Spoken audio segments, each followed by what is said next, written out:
the world, quite literally rank 1 and 2, dressed in esports jerseys, Yep. covered with sponsors and playing for the highest stakes. I just find it very, very endearing after watching chess for 25 years without seeing that.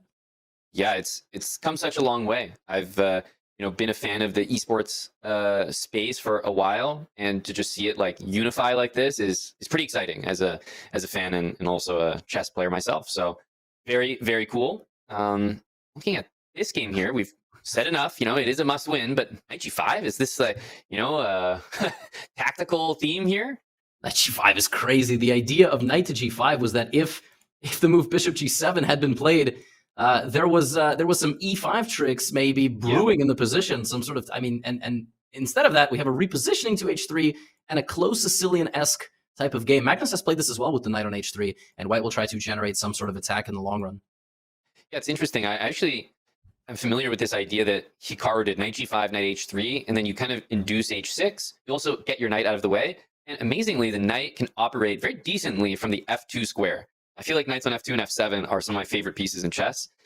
They're always like covering squares you don't expect them to. And in true Hikaru Nakamura style, you need a win. How about g4 and a massive kingside attack? I mean, this is definitely playing for the fans, playing for the result here. I like it. Absolutely. And he has to win. Of course, this is not the grand final, but this is Hikaru putting as much pressure as possible. Magnus responding in a very principled way. If a guy is charging at you with pawns, you can either meet him head on, or you can attack on the other side of the board or down the center. G5, this is all epic stuff we're about to see. Last game, we saw Magnus attack 99. Hikaru defense 98. That was literally what it came down to. And this game, Hikaru might be turning it around and trying to test Magnus's defensive skills. Yeah, knight h7. So threatening to maybe take on g5, but also maybe just lock it up with pawn to h5. I definitely think the move f5, at some point needs to make an appearance. And let's not forget about development. Knight b1 to d2 to f3, maybe into g5. White needs to make sure all the pieces are part of the attack here, because you go too crazy without developing, it's probably not going to work out. I don't really agree. The move queen g4 is a mistake. I mean, it's at a best minus 0.4. This is just like a very natural move to me, and Magnus now giving Hikaru some things to think about him on. You said knight d2, knight f3, but if you start abandoning your queen side, it could come under fire, and there's moves like c4 that also question the integrity of your structure. So not an easy position at all. I mean, in a bullet game, this is like a 70% chance that Hikaru wins it, even against in bullet, because it's much easier to attack in bullet chess, but with 8 minutes on the clock, it's not so simple. Exactly. I'm really surprised that Magnus is just so confident. I mean, maybe that's what it's like to be number one. He sees queen g4 aimed directly at his king, and he's like, sure, b4, just queen side move. I'm not scared at all. Queen g3, posturing on the other side of the board here, but it feels like Magnus is just saying, okay, you got your stuff, I got my stuff on the queen side. I would have been wondering about king h8, like, should we get out of the g file? But instead, he's trying to make sure he has his own counterplay so that Hikaru can't just all out on the king side. He's got threats to think about in the center. Yeah, and apparently b takes c3 was wrong, but apparently b takes c3 by white was wrong, and apparently bishop a6 is wrong. Everything is wrong. Computer's just hating on everything. Bishop a6 is not even a threat, let it be known. That's right. But, it does stop things like bishop to e3, yes, which maybe is a natural developing move. Knight d2, knight f3 can no longer be played because of that pawn. And if you play c4, you're opening not only bishop g7 as a serious move, but knight d4. Yes, knight d2 I still like, and on top of that, if you play rook d1, it's almost a step backwards. The rook is trying to be on the f-file. It's not really trying to be going that way. Knight c4 is a big question. I don't know if you play a move like this. You attack the queen, you attack the pawn on d6, but you voluntarily eviscerate your pawn structure. Maybe you don't care, because you're attacking anyway, but in the long run, it will cost you. So, yeah, I think I would really consider that, especially given the constraints of needing to win. Knight c4, queen takes c3. That starts to get more interesting. That I'm not 100% sure about. Yeah, and then you would have had to play bishop b2. This feels a little slow. I mean, it feels like it's all proper, but by the way, we're living in a world in which rook b8, rook b2 is the solution. I don't know. That makes perfect sense.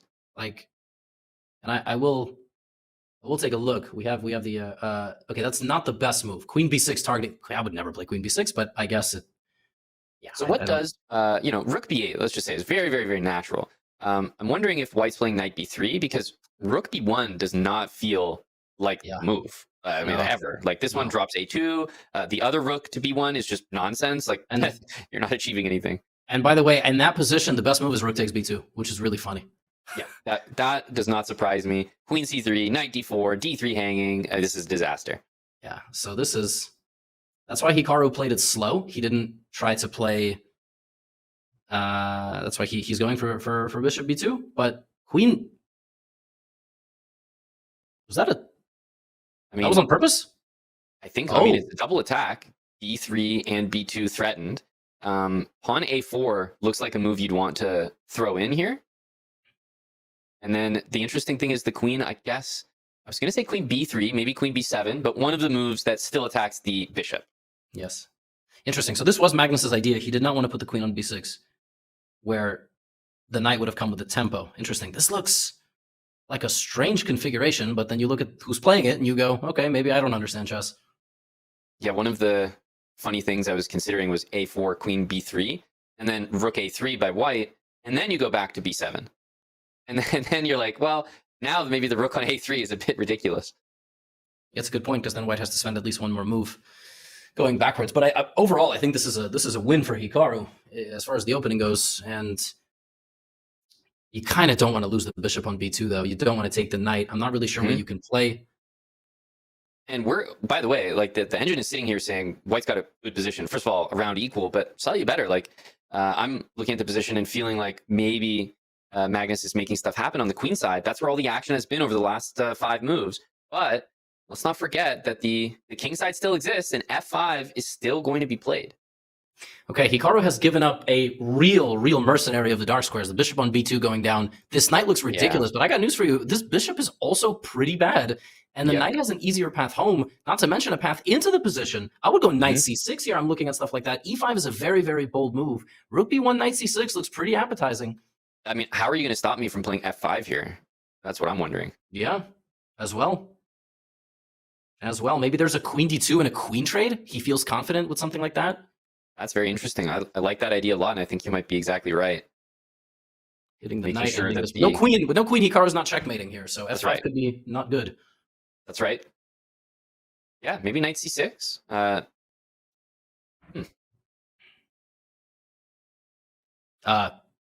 Let's see. Queen d2, definitely possible here. It is the top line of the computer. Knight c6, queen e3, you trade. I wonder what Hikaru has in mind. Well, there is pawn takes g6. So queen d2, pawn takes g6. I guess you're just taking back and going king h8, and it's almost like, well, thanks for opening the g file. Maybe I'll use it to checkmate you now. Yeah, there's all sorts of lines where the king gets out of the way. Also, yeah, look, we were looking at queen d2. There's also king h8 now. There's king g7 now. There's a million choices and only 5 minutes to play them. Yeah, I really like this queen d2 idea. Roughly 5 minutes apiece here for these two. So still a very healthy amount of time, considering the position is still very complicated. And if queen d2, queen e3 happens, the game's really going to simplify.